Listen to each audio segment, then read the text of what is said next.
Magandang araw mga idol, boxing update po tayo. Cuadrolas Casimero, nag-isang angas ng Pinas. Binira itong si Naoya Inoue. Hello Turtle, I'm coming, let's go. Pag-usapan natin yan mga idol. Nonito de Plus Donaire, ang ating former world champion sa bantamweight division, ay gustong lumaban uli at magpakita daw ng gilas at magiging kampiyon uli. Mel Fajardo, pinakita na ang kanyang gloves. Ayon sa kanya ay parang sparring lang daw ito. Malaki daw ang gloves kaya natalo at namapya. Yan ang ating pag-uusapan ngayon mga idol. Pero kung bago kayo sa ating YouTube channel, baka pwede makahingi ng isang like, subscribe at pakipindot na rin ng ating notification bell mga idol.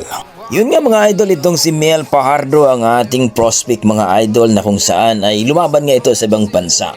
Kumbaga comeback fight ito mga idol at natalo po ito sa desisyon. 2 beses itong pinabagsak mga idol ang kanyang kalaban pero wala pa rin. Tinalo pa rin siya